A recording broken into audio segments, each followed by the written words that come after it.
The Shimmer. Chapter 1. The Addict.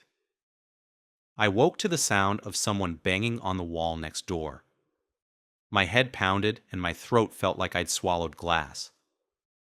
The familiar itch crawled under my skin. Time for another hit. "Shut the hell up," I croaked, knowing they couldn't hear me. My single-room apartment on Ceres Station was barely 4 meters square. The Hollows wasn't exactly premium real estate, but it served its purpose. Anonymous, forgettable, perfect. I fumbled for the drawer built into my platform bed. My fingers, trembling and uncooperative, finally closed around the metal case.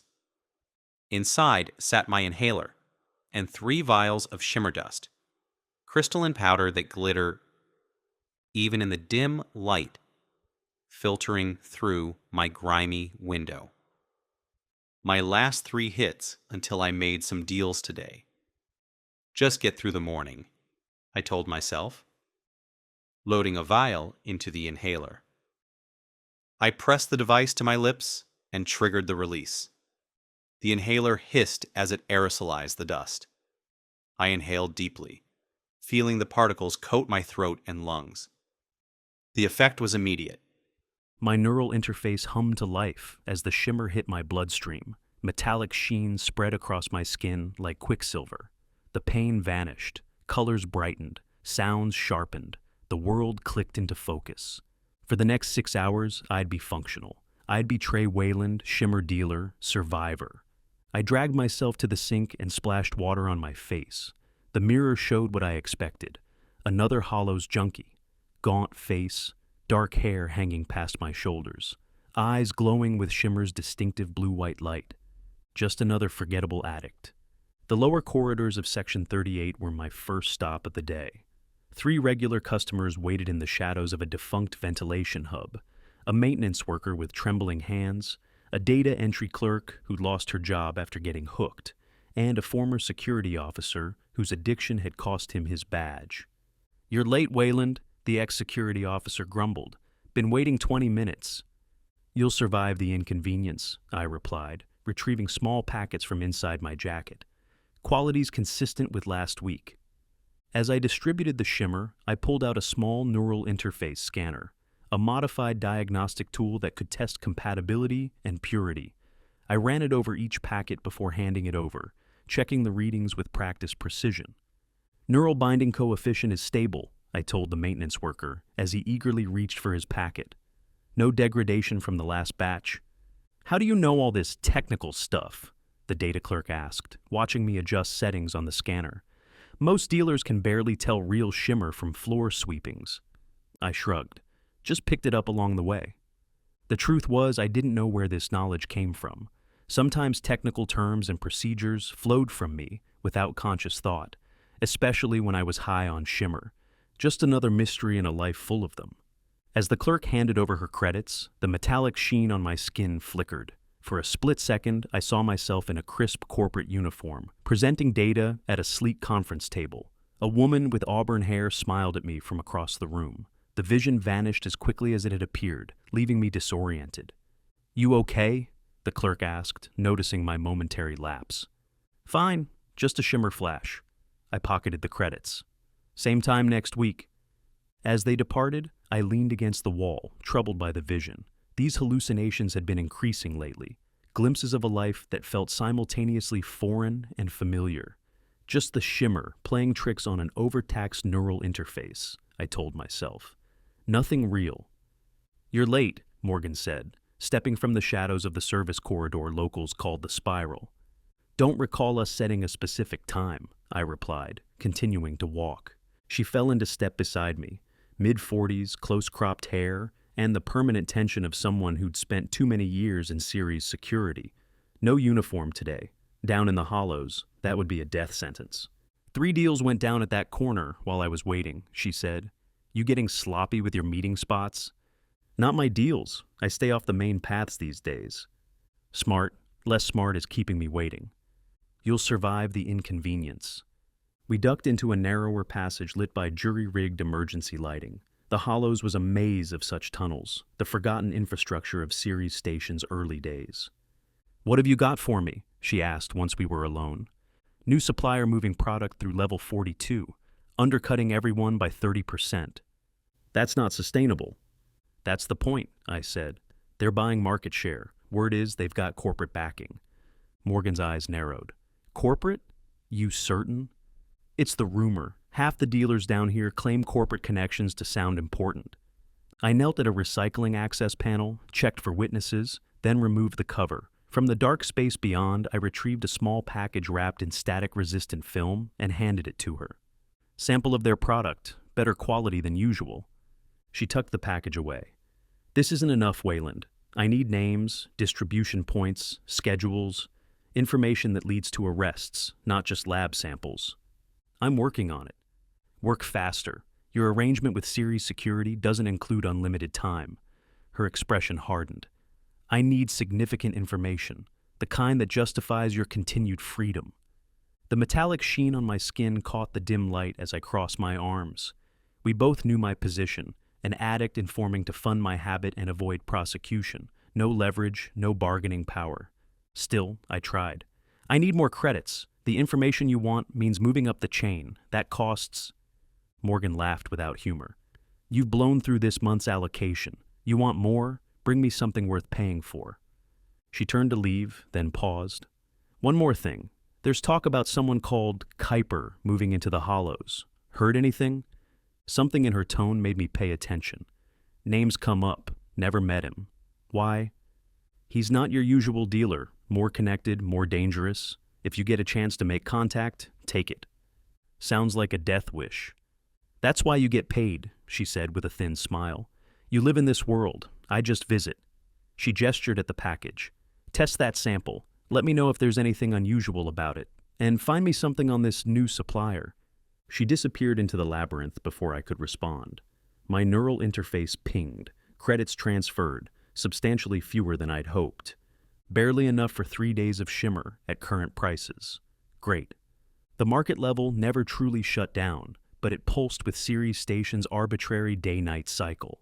Currently, it was heaving with bodies, hundreds of people packed into the repurposed water reclamation facility, their voices echoing off the high ceiling. "Weyland!" a voice cut through the chaos. "Over here!"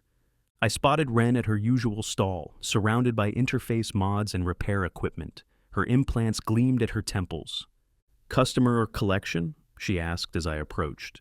"Collection, the usual." She reached beneath her counter and pulled out a small package. "Testing service is extra today. Supply issues." "Since when?" I asked, irritation rising. "Since the new supplier started throwing weight around. They've been pressuring testing facilities, trying to control quality verification." She tapped her temple implant. "Had to source new equipment. Costs more." "How much more?" 15%. "Quick math. If I paid the increased fee, I'd have less profit margin, less for my own supply. If I skip testing, I risk selling garbage." 10, I countered. 12.5. And that's friendship pricing." I nodded and transferred the credits. She took the package, extracted a shimmer vial, and inserted it into a modified interface reader. As she studied the display, the metallic sheen on my skin flickered again. This time, I saw a modern apartment with wide windows overlooking Ceres' upper levels. A woman, the same auburn-haired woman from before, laughed as she poured 2 glasses of something amber-colored. The sound of her voice echoed with painful familiarity. "Earth to Trey," Wren said, snapping her fingers in front of my face. "You still with me?" I blinked, the vision dissolving. "Yeah, sorry, shimmer flash." "Those are getting worse, huh?" She handed the package back. "Clean, high grade, consistent with your usual supplier." She leaned forward. "But watch yourself. Things are changing. The new outfit doesn't play by the old rules." "Any idea who they are?" She shook her head. "Just that they've got resources beyond the usual operation, and they're not afraid to use muscle." A commotion erupted across the market, raised voices, people scattering from the northeast entrance.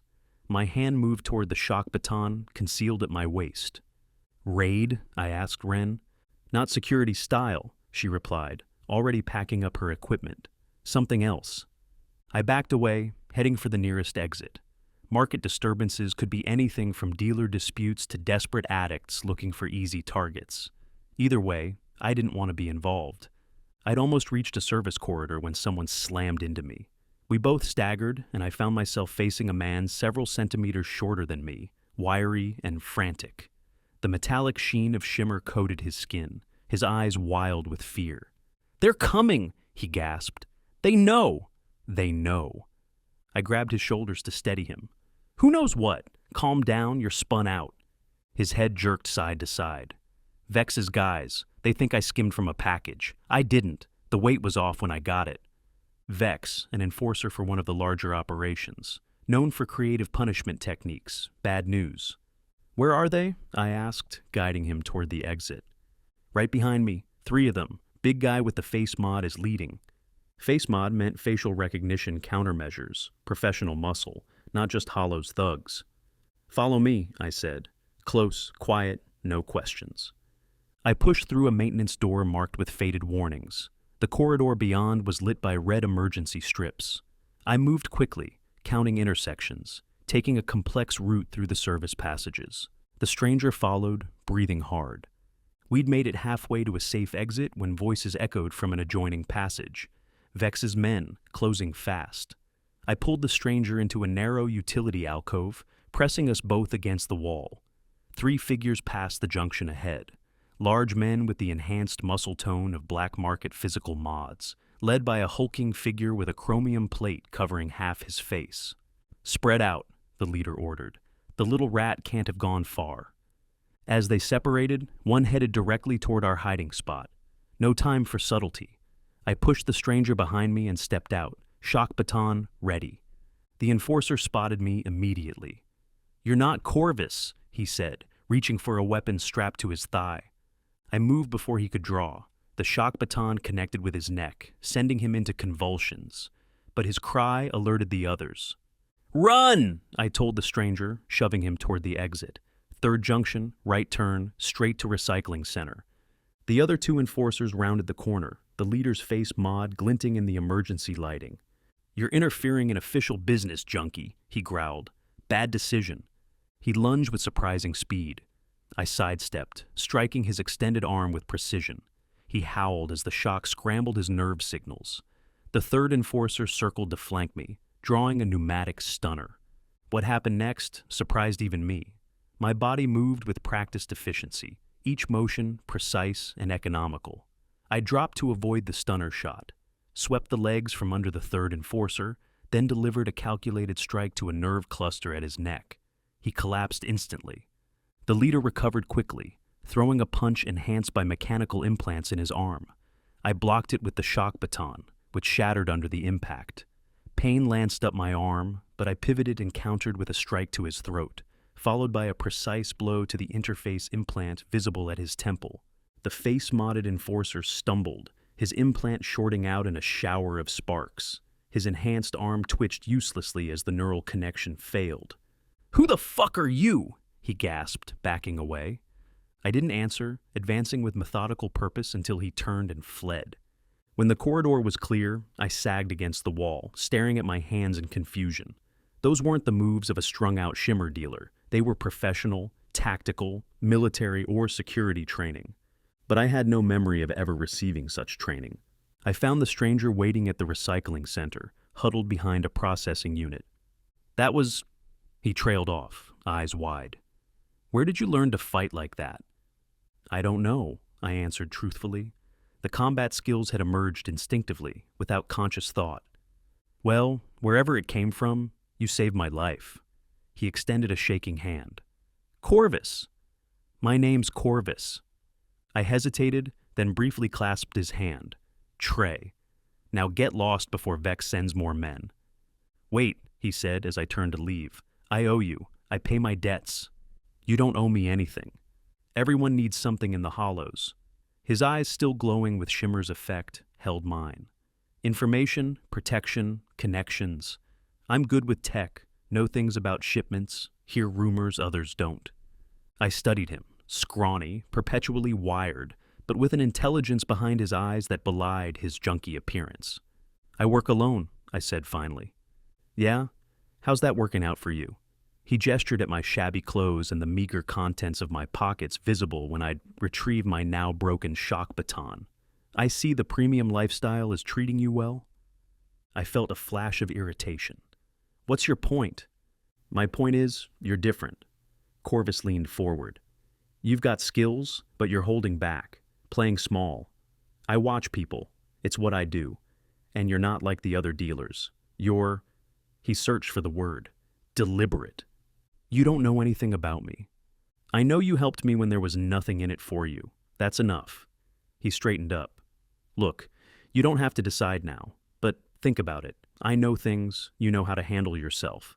We could help each other. Something about the scrawny, terrified addict triggered an instinct I couldn't explain, a sense of obligation that felt both familiar and foreign. Like the combat skills and technical knowledge that sometimes surfaced without warning, this impulse to protect seemed to come from somewhere beyond my conscious identity. Fine, I said finally. Partners, on a trial basis. Corvus's face split into a grin. You won't regret it. I already was, but something told me this strange, jittery addict might be useful. At the very least, he might help explain the increasingly disruptive flashes of memory that plagued me when my shimmer wore off. Meet me tomorrow, I told him. My place. Level 36, Section D, Unit 429, early. I'll be there. He hesitated, then added, And Trey? Thanks. Really. I watched him scurry away, then headed back to my apartment, mind troubled by the day's events. The inexplicable combat skills, the visions of a corporate life and a laughing woman, the strange sense of connection to a skinny shimmer addict I'd just met. My neural interface pinged, warning that my current dose was wearing thin. Soon the itch would return, along with the tremors and cold sweats of impending withdrawal. I needed to ration my remaining supply carefully. As I entered my apartment and secured the door, I reached into my jacket pocket for the credits from today's deals. My fingers brushed against something unexpected, a small metallic object I didn't recognize. I drew it out, examining it in the dim light. A data chip, the kind used for secure information storage. Where had it come from? Had one of my customers slipped it to me by mistake? My neural interface pinged again, more urgently this time. The shimmer was wearing off faster than usual. I set the chip on my bedside table, too strung out to investigate it now. Whatever it was could wait until after my next dose. As I prepared the inhaler for a carefully measured hit, just enough to get through the night, I glanced back at the mysterious chip. For a moment, it seemed to pulse with its own inner light, but that had to be a trick of my fading shimmer high. Just another mystery in the hollows, and tomorrow would bring more, a new partner, another day of deals, and the constant search for enough credits to feed my habit. But as I triggered the inhaler and felt the familiar relief spread through my system, one thought surfaced from the chaos of my mind. Those combat moves hadn't felt foreign. They had felt like coming home. Chapter 2. The Ascent. I woke to someone pounding on my door. It's early, Corvus called from the corridor. Just like you said. I groaned, pushing myself up from the stained mattress. The metallic sheen had faded from my skin during the night, and the familiar itch of withdrawal crawled beneath the surface. My hands trembled as I fumbled for my inhaler. Give me a minute, I called back, my voice rough. The inhaler hissed as I took my morning dose. The effect was immediate, sheen spreading across my skin, tremors subsiding, thoughts sharpening. I could face the day now. I could face Corvus. When I opened the door, he stood there grinning, far too energetic for this hour. The metallic sheen on his skin suggested he'd already had his morning hit. Nice place, he said, pushing past me into the tiny apartment. Very minimalist. It's a place to sleep. I closed the door. What have you got for me? Direct. I like that. He perched on the edge of my bed. Word on level 42 is there's a new player moving high-grade shimmer. Not the usual street quality, something better. That fits with what I've been hearing. But here's the interesting part. He leaned forward conspiratorially. It's coming from the corporate levels. I raised an eyebrow. Corporate types dealing shimmer? Not just dealing, manufacturing. Luxury grade, neural interface optimized. The kind that probably costs more per dose than we make in a month. His eyes gleamed with excitement. And get this, A friend who works maintenance in the upper levels says he's seen executives using it. Not openly, but he's spotted the telltale sheen during private gatherings. Executives using their own product? I frowned. That doesn't sound right. Maybe it's different from what they push to the hollows. Premium blend for the suits, diluted version for us rats. He shrugged. Either way, something big is happening with the Shimmer trade. I filed this information away. Corporate involvement would explain the higher quality product I'd been seeing, and it might be exactly the kind of information Morgan was pressing me for. Any names attached to this corporate Shimmer? I asked. Nothing solid yet, but Corvus was interrupted by my neural interface pinging an incoming message. I checked the sender. Unknown. The message itself contained only an address in the old maintenance sector and a time, 2000 hours tonight. What is it? Corvus asked, noticing my expression. Not sure. An invitation, maybe. I showed him the message. Know anything about this location? He studied it, eyes widening. That's in Kyper's territory. Kyper? The dealer Morgan mentioned. More than a dealer. He showed up a few months back, started taking over territory, recruiting people with technical skills. Corvus lowered his voice. Some say he was corporate before, neural tech division. Others say military. He's got resources most dealers in the Hollows could only dream of. And now he's sending me cryptic invitations? If it's really from him, you've caught someone's attention. Corvus looked nervous. Kyper doesn't meet just anyone. I considered my options. Morgan wanted information on Kyper, and here was a potential direct line. But everything about this felt wrong, the timing, coming right after my meeting with Morgan. The mysterious invitation from someone I'd never met. Tell me more about Kyper, I said, deciding to gather information before committing. He's set up in the old hydroponics section. Rumor is he performs experiments there. Corvus's expression darkened. Not just on Shimmer, on people. What kind of experiments? Neural interface modifications, enhancements. He tapped the sides of his head. There's a guy down on level 44, Dyson. Used to be normal, worked maintenance. Got into debt with Kyper. Next time anyone saw him, he had these implants.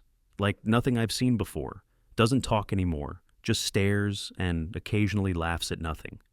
Could just be Shimmer psychosis. It's not. I've seen burnouts. This is different. Precision work. And Dyson's not the only one.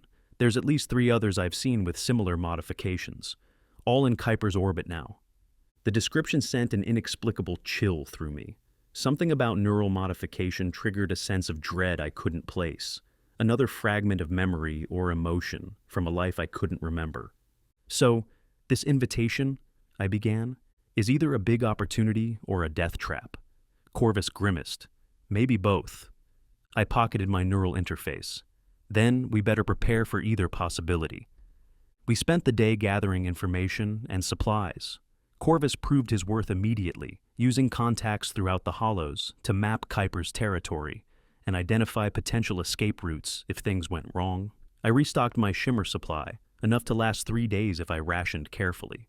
As evening approached, we found ourselves in a small repair shop, operated by a woman Corvus knew, acquiring a replacement for my broken shock baton. This model has twice the output of standard security issue, she explained, handing me the device. Drops most people instantly, even those with basic nerve shielding. I tested its weight and balance. Price? For you, 700 credits. Steep, but quality protection was worth it. I transferred the credits, watching my emergency fund dwindle. Heard you're meeting Kyper tonight, the shop owner said casually as she processed the payment. I gave Corvus a sharp look. He raised his hands defensively. I didn't tell her. Word travels, she said with a shrug. The Hollows has thin walls and lots of ears. Any advice? I asked. Don't accept anything he offers you. Food, drink, definitely not Shimmer. Her expression turned serious. And whatever you do, don't let him or his people touch your neural interface. Another warning about neural tampering. The coincidence seemed significant, though I couldn't say why. As we left the shop, Corvus tapped my arm and nodded toward a side passage. We're being followed. 2 guys, trying to look casual. I didn't turn. Kyper's people? Maybe, or Vex's. Word about what you did to his men yesterday has spread. Options? There's a maintenance shaft around the corner, drops 2 levels, bypasses the main corridors. We turned casually, then broke into a sprint as soon as we rounded the corner.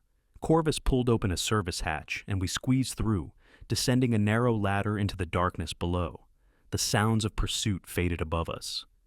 "That was close," Corvus said, as we emerged in a lower section.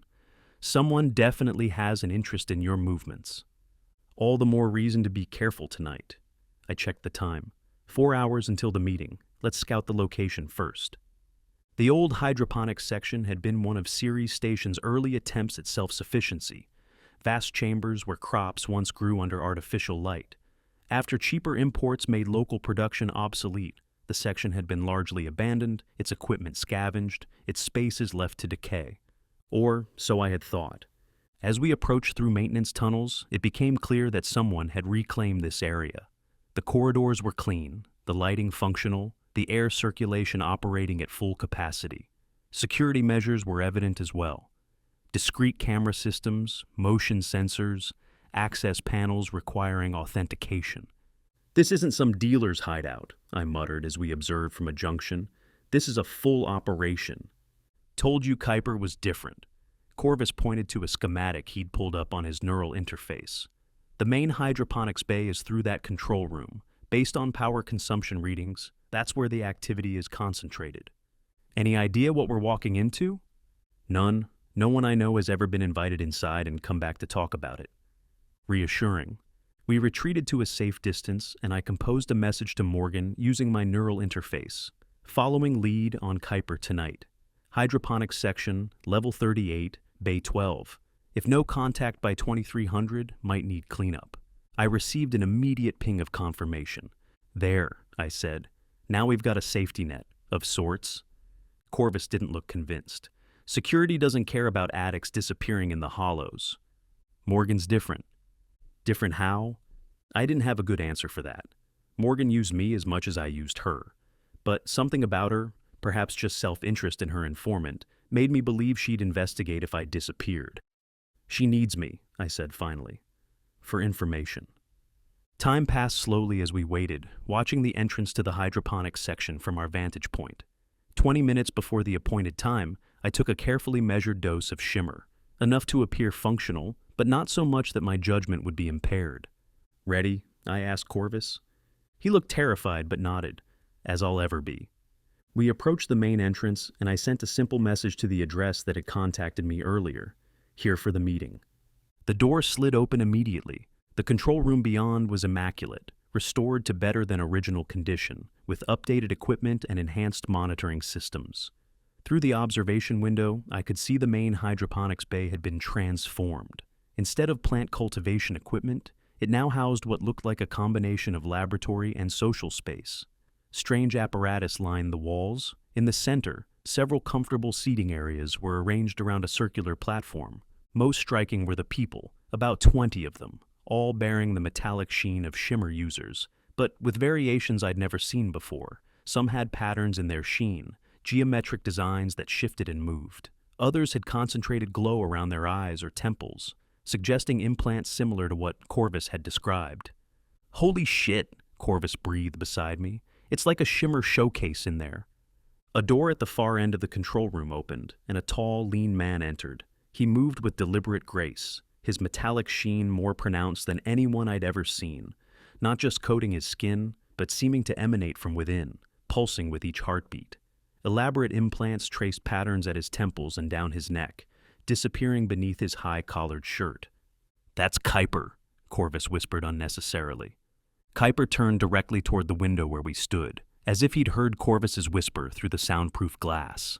His eyes were startling, entirely luminescent, with no visible iris or pupil, just radiant blue-white light.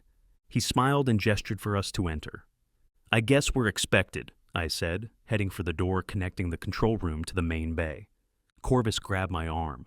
"Trey, wait, something's not right. How did he know we were here?" I shared his unease but shook him off. "Too late to back out now." The door slid open at our approach. As we stepped through, conversations in the room quieted, and all eyes turned to us. I felt the weight of their collective assessment. Who were these newcomers, and what value did they bring? Kyper approached, his movements fluid and precise. Up close, I could see the implants at his temples were actually embedded directly into his skull, the skin grown seamlessly around the technology. "Trey Weyland," he said, his voice surprisingly ordinary compared to his exotic appearance. "I'm pleased you accepted my invitation." His gaze shifted. "And you brought Corvus, unexpected but not unwelcome." I straightened, meeting his luminescent eyes. Hard to refuse such an intriguing offer. "Indeed," Kyper smiled. "I understand you've been asking questions about me. News travels fast. Information is valuable currency in the hollows." He gestured around the room. "As you can see, I value information highly." A server approached, carrying a tray of inhalers and shimmer vials unlike any I'd seen. The dust inside shifted colors, from crystal clear to deep sapphire. "Please," Kyper said, "sample our latest formulation. It's quite enlightening." Corvus reached for an inhaler, but I caught his wrist. "What exactly is in this formulation?" Kyper's smile widened. "A reasonable question. It's a modified shimmer compound with enhanced neural interface integration capabilities. Quite safe, I assure you. Everyone here has sampled it." "And the side effects?" "Heightened sensory perception, increased neural processing speed. Some users report limited telepathic capabilities between those on the same compound." "Telepathic?" I nearly laughed, but there was nothing humorous in Kyper's luminescent gaze. "That's impossible," I said. "Is it?" Kyper took an inhaler from the tray. "The neural interface technology we all carry was designed to connect human minds to machines. Is it so far-fetched that it might connect human minds to each other with the proper facilitator?" He offered me the inhaler, a test clearly. Accept his offering and show trust, or refuse and potentially offend our host. "I appreciate the offer," I said carefully, "but I prefer to keep a clear head during business discussions." "Business?" Kyper raised an eyebrow. "Who said anything about business? This is a social gathering, Trey, a chance to experience something extraordinary." From the corner of my eye, I saw Corvus shift uncomfortably. A tension had entered the room, subtle but unmistakable. "Of course," I amended, "but I'm curious why you invited me. We've never met before today." Kyper handed the inhaler back to the server. "You've made an impression in the hollows, a man of particular talents, not quite fitting the typical profile of our community." He gestured to a seating area. "Please, join me. We have much to discuss." We followed him to a cluster of chairs surrounding a low table. As we sat, I noticed a man watching us from nearby, heavily muscled, with facial modifications similar to what Corvus had described Vex having. Facial recognition countermeasures. "Don't mind Axel," Kyper said, noting my attention. "He's just cautious about new guests." "Understandable," I replied. "The Hollows isn't known for its trustworthy inhabitants." "Yet trust is precisely what I'm offering you, Trey." Kyper leaned forward. "I believe we could have a mutually beneficial relationship." "What kind of relationship?" "I require individuals with your particular combination of skills and discretion. My operation is expanding, and I need reliable distribution channels." So that was it. A recruitment pitch, standard dealer hierarchy progression. Except nothing about Kyper or this gathering was standard. "I'm a small-time operator," I said. "Not sure what I bring to your organization that you don't already have." "You underestimate yourself." Kyper's luminescent eyes seemed to look through me rather than at me. "Your background at Synaptech would be particularly valuable to my research division." My heart seemed to stop for a moment. I'd never mentioned Synaptech to anyone in the Hollows. That information wasn't public. In fact, I had no conscious memory of any connection to Synaptech. Yet the name triggered another flash. Corporate corridors, security badges, conference rooms with views of the station's upper levels. "I don't know what you're talking about," I said, keeping my voice even. "No?" Kyper smiled. "My mistake, then." He turned to Corvus. "And you, Corvus, former logistics specialist for MedTech Industries. Your skills would also be valuable." Corvus paled beneath his shimmer sheen. "How do you—" "Information is my business." Kyper gestured around the room. "Everyone here has a past they left behind. The Hollows is a place for reinvention, after all." A woman approached our seating area, tall, elegantly dressed, with implants similar to Kyper's tracing delicate patterns across her temples. "Ah, Iris," Kyper said. "Perfect timing. Trey and Corvus, this is my associate Iris. She oversees our research division." Iris smiled, her eyes the same luminescent white as Kyper's. "I've heard interesting things about you both." Her gaze lingered on me. "Especially you, Mr. Weyland. Your neural interface architecture is unusual." I tensed. "What do you mean?" "It's been modified, customized in ways that aren't standard commercial practice." She tilted her head. "May I?" Before I could respond, she reached out and touched my temple. A jolt of electricity seemed to pass between us, and for a disorienting moment, I felt her presence inside my mind, searching, scanning, analyzing. I jerked back. "What the hell was that?" Iris withdrew her hand, looking surprised. "Interesting. There are blocked sections in your neural pathways, deliberately sealed off." Kyper leaned forward, suddenly more interested. "Is that so?" "I don't know what you're talking about," I said, fighting to keep my voice steady. "And I don't appreciate being scanned without permission." "My apologies," Iris said, not sounding apologetic at all. "Professional curiosity." Kyper studied me with new intensity. "The shimmer compound I offered. It might help with those blocked pathways. Many find it illuminating for recovering lost memories." Lost memories? What the hell was he talking about? The conversation had taken a turn I couldn't follow, suggesting things I didn't understand about myself. "I think we've taken enough of your time," I said, standing. "Thank you for the invitation, but we should be going." "So soon?" Kyper remained seated, perfectly calm. "We haven't discussed my proposal yet." "Which is what, exactly?" "Join my organization, distribute our premium shimmer compound. In return, receive generous compensation and access to our neural enhancement technologies." He gestured to his own implants. "The benefits are substantial." "And if I decline?" Kyper smiled thinly.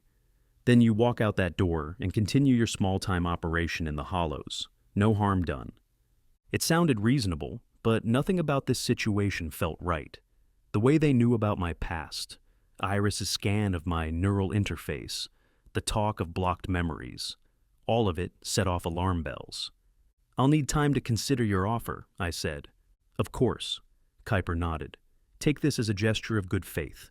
He produced a small case containing 6 vials of the color-shifting shimmer dust. "Our premium compound. Experience its benefits firsthand before making your decision." I hesitated, then took the case. Refusing would only escalate tensions. "We have a shipment arriving tomorrow night," Kyper continued. "Perhaps you'd like to observe our operation, see what we're offering."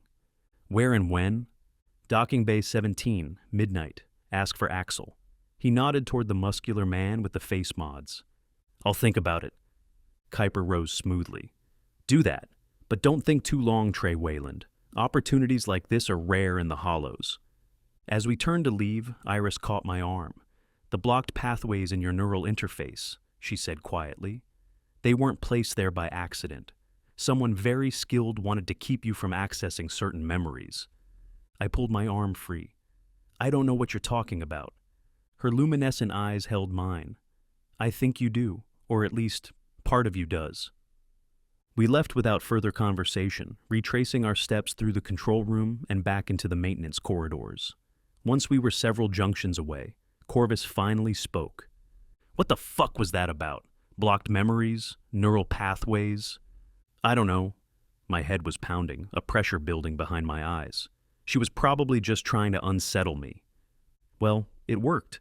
He eyed the case in my hand. "You're not actually considering their offer, are you?" "I'm considering all options." "Trey, these aren't normal dealers. Whatever they're doing with that shimmer and those implants, it's not just about getting high." "I know."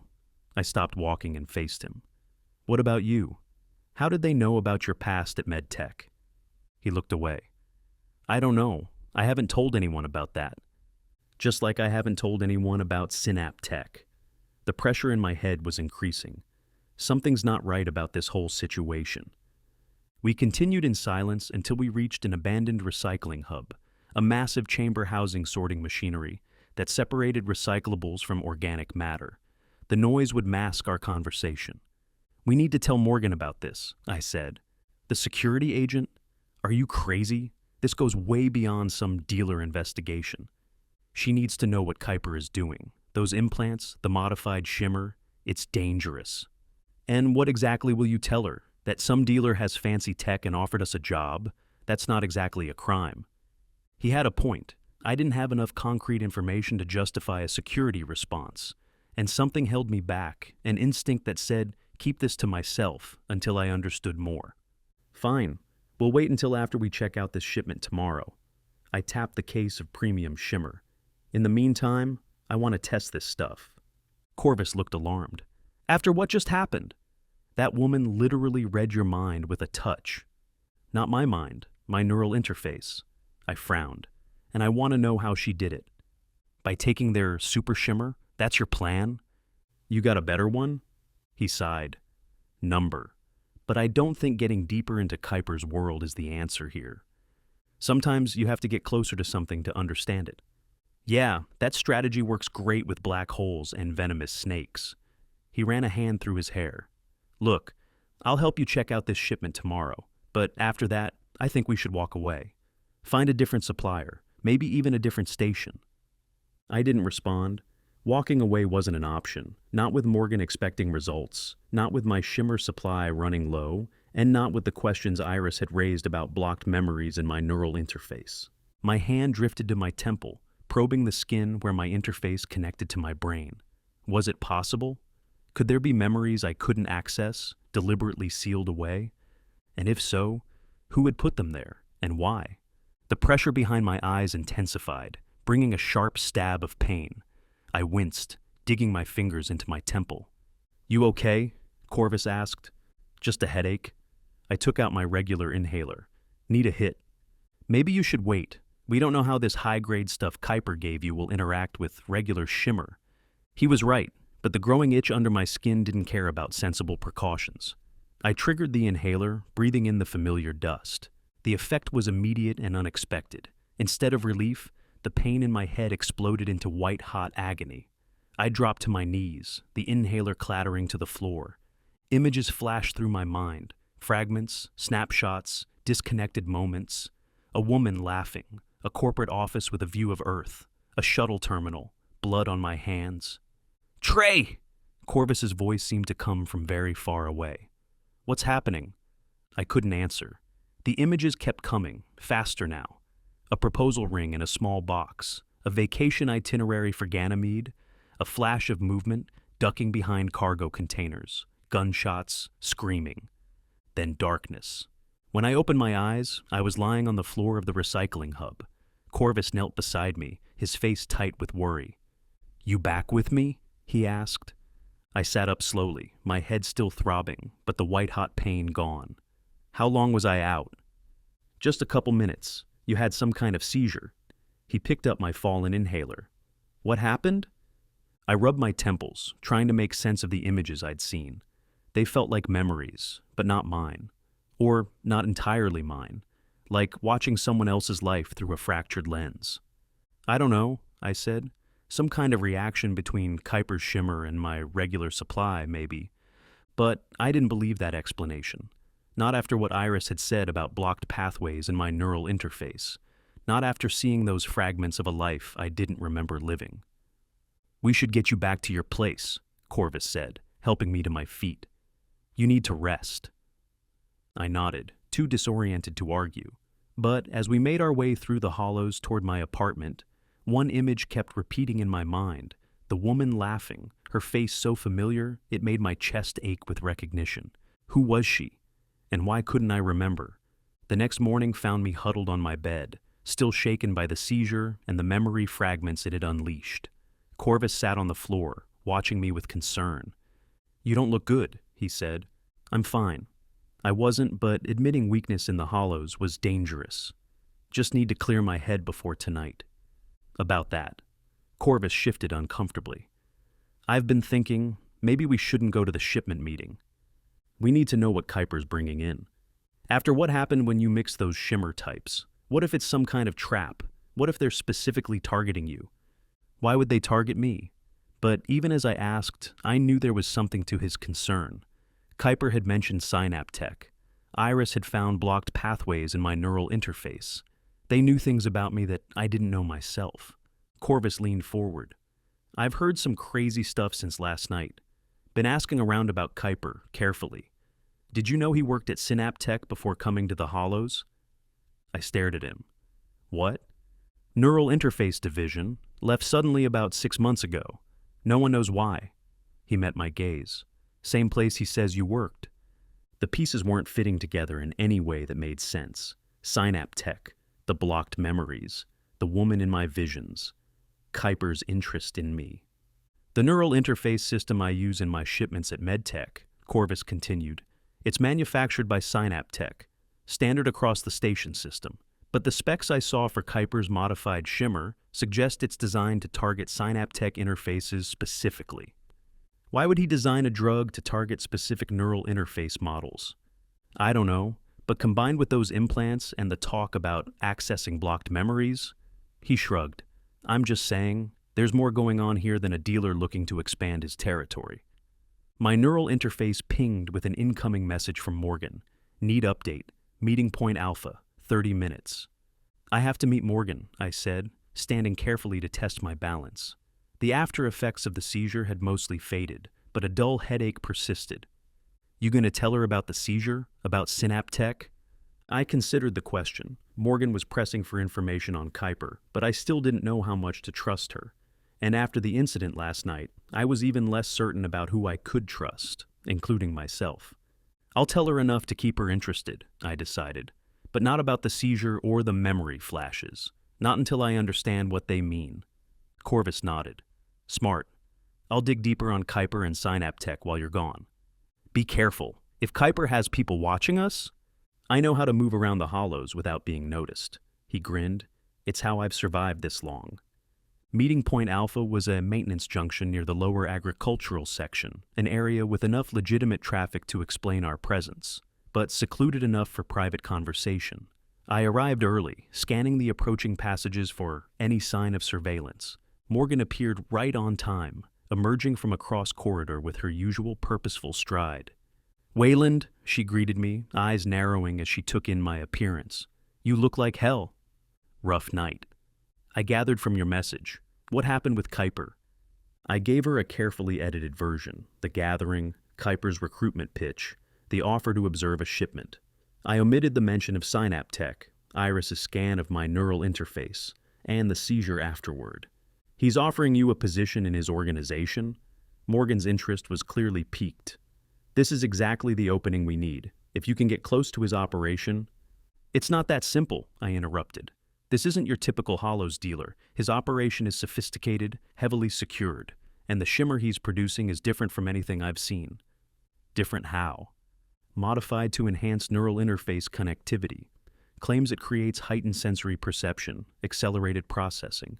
Some of his people have extensive implants that seem to interface with the compound. Morgan's expression shifted subtly. Did you sample this modified shimmer? No. The lie came easily. But I've seen its effects on others. Good. Don't take anything he offers. She leaned closer. Listen carefully, Weyland. This Kyper situation is more significant than you realize. I need you to attend that shipment meeting tonight. Observe everything, participants, cargo, destination, but maintain your distance. Don't agree to anything. Don't accept anything. Her intensity surprised me. This wasn't the usual informant handling. What aren't you telling me, Morgan? She hesitated, then said, There's a federal investigation running parallel to my own. Corporate involvement in Shimmer distribution across the station system. If Kyper is connected to that ... You're saying he's working for a corporation? I'm saying be careful, and get me details on that shipment. She turned to leave, then paused. One more thing.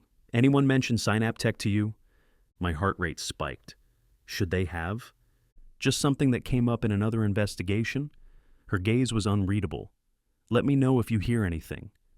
As she walked away, a chill settled over me. First Kyper, now Morgan asking about Synaptech. The coincidence seemed too great to ignore. When I returned to my apartment, Corvus was waiting, his expression tense. "You're not going to believe what I found," he said as soon as the door closed behind me. "Try me." Synaptech had a neural interface research division working on enhanced connectivity protocols. Project was shut down 6 months ago after an incident during testing. He pulled up a document on his neural interface and projected it onto the wall. "Most records are sealed, but I managed to access this internal memo. Look at the project lead's name." I scanned the document, freezing when I saw it. Dr. Nathaniel Kyper. "There's more," Corvus continued. "I cross-referenced employee records from that period. Found a name I think you'll recognize." He highlighted another section of the document. "Thomas Seaver, Neural Interface Specialist." The name hit me like a physical blow. Not because I recognized it, but because of what happened when I read it, another memory flash. So intense it momentarily blinded me. An ID badge, a corporate apartment. The woman from my visions calling that name, Tom. "The neural pathways," I gasped, steadying myself against the wall. "The blocked memories. I think I worked there." "Not just worked there. You were part of Kyper's research team." Corvus watched me with growing concern. "Trey, who are you really?" "I don't know," I answered honestly. "But I think Kyper does. Which means tonight's meeting is even more dangerous than we thought." I nodded, my decision already made, and even more necessary. Because if Thomas Seaver was my real name, if I had worked at Synaptech with Kyper, then the blocked memories in my neural interface might hold the key to understanding who I really was, and why I had become Trey Weyland, Shimmer dealer in the Hollows. The woman's face flashed in my mind again, her laugh echoing in my memory. She was connected to this somehow, to me, to the mystery of my forgotten identity. And tonight, one way or another, I would get answers. "We go to the shipment meeting," I told Corvus, "but we're going to need a contingency plan." "Already working on it," he tapped his neural interface. "If things go wrong, we'll need somewhere to hole up, somewhere not even Kyper's people can find us." As Corvus outlined his escape plan, I found myself returning to the name, Thomas Seaver. It should have felt significant, a key to unlocking my true self. Instead, it felt like just another fragment, another piece of a puzzle I couldn't see in its entirety. Who was I? Trey Weyland, Shimmer dealer and survivor of the Hollows? Or Thomas Seaver, neural interface specialist at Synaptech? And more importantly, what had happened to make me forget? The headache returned as I pushed against the boundaries of my memories. Something told me I wouldn't like the answers when I found them. But I was beyond the point of turning back. Tonight, at Docking Bay 17, I would take another step toward the truth, no matter how dangerous that truth might be. Chapter 3. The Revelation. I woke to the sound of my own screaming. My body felt like it was being torn apart from the inside, every nerve ending on fire. Sweat soaked through my clothes, and my hands trembled uncontrollably. The metallic sheen had faded completely from my skin, leaving it sickly pale and clammy. "Easy, easy," Corvus said, appearing in my field of vision. "You're okay?" I wasn't okay. Nothing was okay. The withdrawal had hit harder and faster than ever before. "How long?" I gasped, trying to sit up. "You've been out for about 14 hours. He pushed me back down gently. "Whatever happened when you mixed those shimmer types, it wasn't good." 14 hours. That explained the withdrawal. I fumbled for my inhaler, but Corvus caught my wrist. "Wait," he said. "Your neural interface has been going crazy, lights flashing, weird patterns. I think you should stay clear-headed until we figure out what's happening." "Are you insane?" I twisted my arm free. "I need a hit. Trey, listen to me. Before you passed out completely, you were saying things, names, places. None of it sounded like your life in the Hollows." A wave of nausea hit me, and I rolled to my side, retching onto the floor. Nothing came up but bile. How long since I'd eaten? "What names?" I asked when the spasm passed. "Nora. You kept saying Nora, and something about Synaptech, just like Kyper mentioned." The name Nora sent a jolt through me, opening a fissure in my mind. An image flashed, the auburn-haired woman from my previous visions, laughing, reaching for my hand across a table. "I don't know any Nora," I said, but my voice sounded uncertain even to my own ears. Corvus sat on the edge of the bed. "I think you do. And I think whatever's in this special shimmer Kyper gave us has something to do with those blocked neural pathways Iris mentioned. My head pounded, the pressure behind my eyes building again. I need shimmer. You need answers, and I don't think you'll get them while you're high. I lunged for him, grabbing his shirt. Give me the fucking shimmer. He didn't fight back, just looked at me with unexpected calm. It's your call, Trey. But I think whatever's happening is important.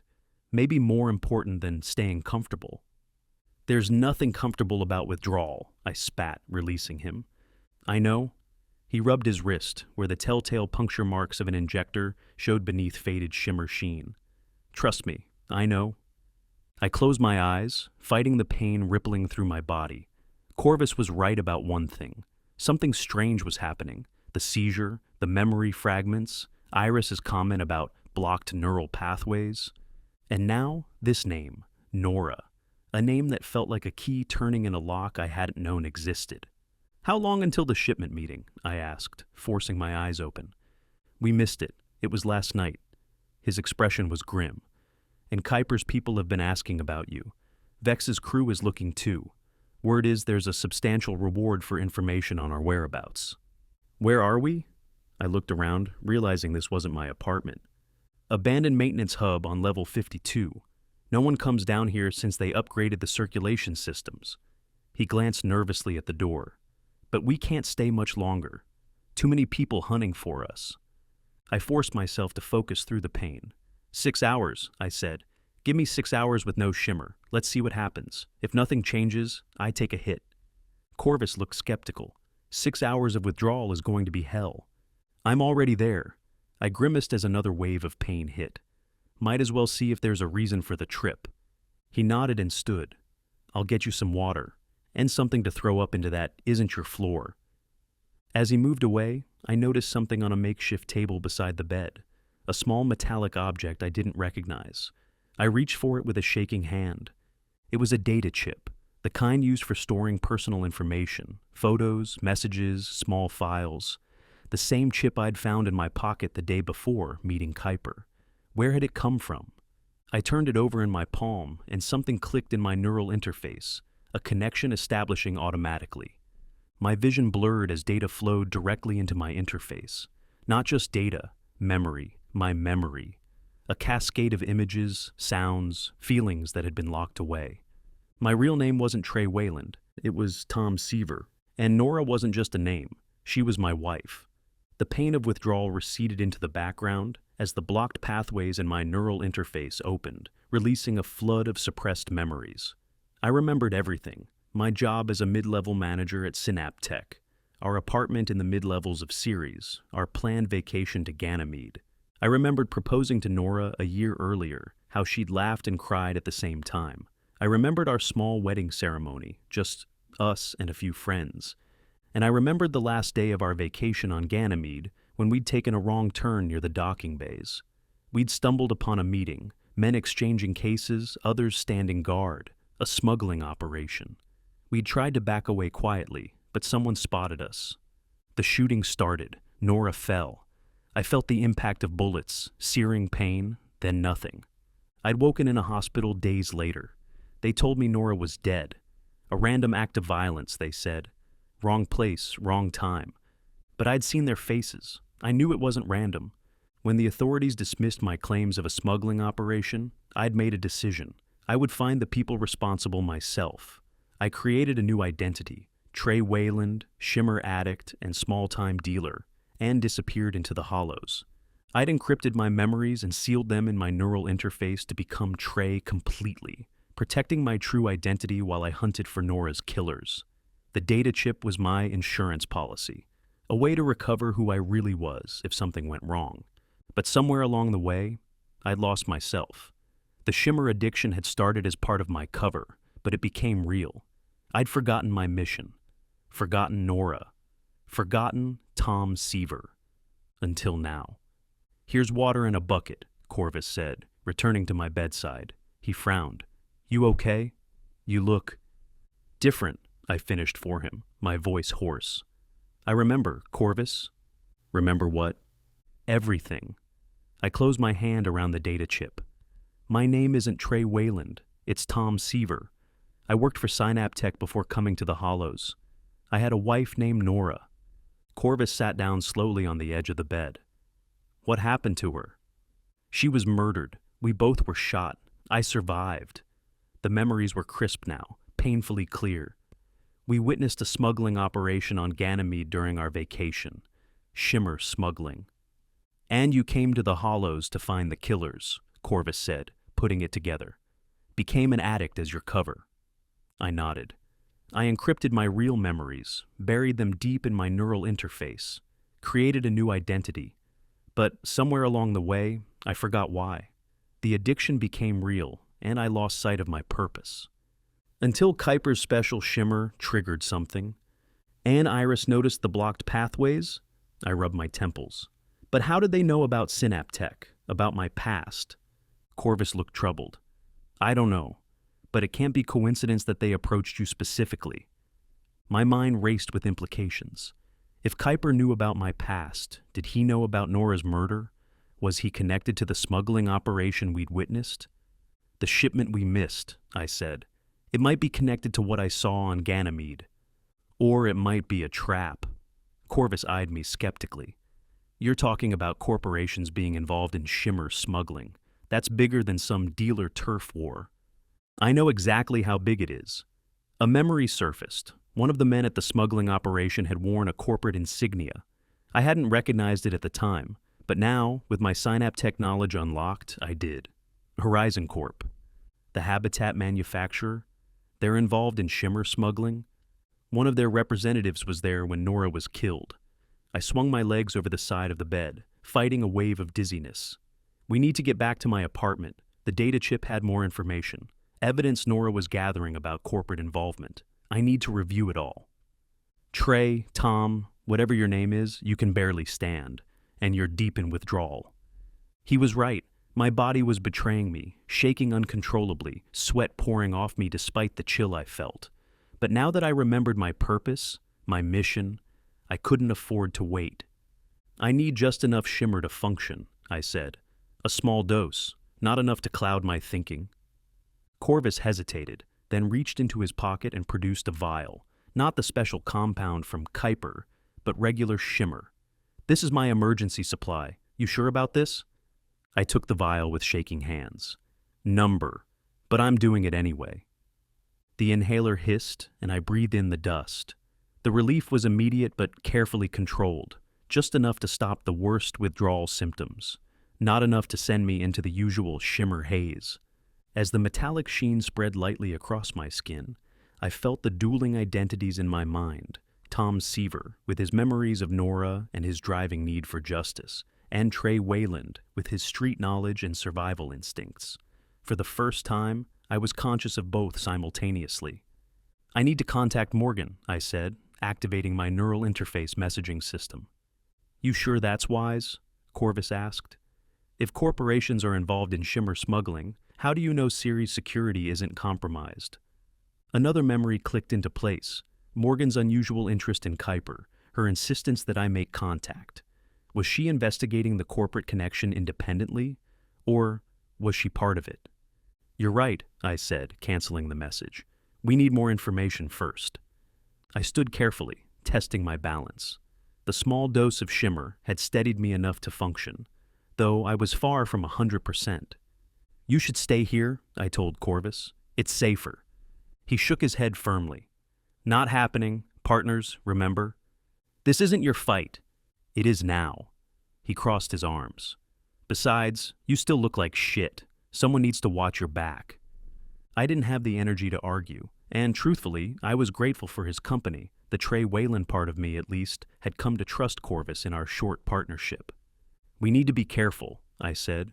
Get to my apartment, retrieve anything useful, then find somewhere to regroup. What about Kyper? He's still looking for us. Let him look, my voice hardened. Now I'm looking for him too. The journey back to my apartment was tense. We stuck to maintenance tunnels and service corridors, avoiding the main passages where Kyper's people might be watching. My body still ached from withdrawal, the small dose of shimmer providing just enough relief to keep moving. Corvus proved invaluable, guiding us through the hollow's hidden pathways, stopping us whenever danger approached. He moved with the practiced stealth of someone who had spent years avoiding notice. "Almost there," he whispered as we approached the corridor leading to my apartment. "Let me check first." He slipped ahead, peering cautiously around the corner, then signaled me forward. "Clear for now, but we should hurry." My apartment door showed signs of forced entry. The locking mechanism damaged, the seam between door and frame warped. Someone had already been here. "Trap?" Corvus suggested. "Only one way to find out." I pushed the door open carefully, staying to the side in case someone was waiting within. The apartment was empty, but thoroughly ransacked. My mattress had been sliced open, the few personal belongings scattered, drawers emptied onto the floor. Whatever they were looking for, they'd been desperate to find it. "They know about the chip," I said, surveying the damage. "They're looking for the data Nora collected."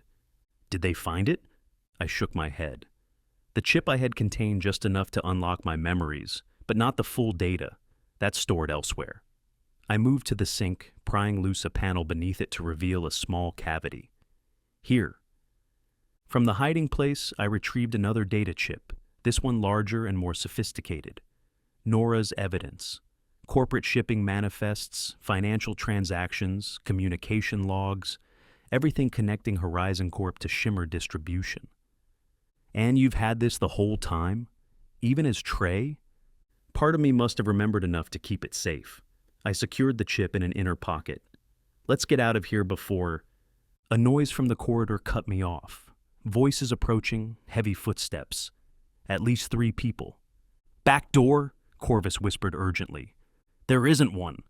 We were trapped. The apartment had only one exit, and whoever was coming would be there in seconds. I scanned the room desperately, looking for options. "The ventilation shaft," I said, pointing to a grate near the ceiling. "Can you fit?" Corvus nodded. I boosted him up first, then jumped to catch the edge, pulling myself into the narrow space as the door slid open below us.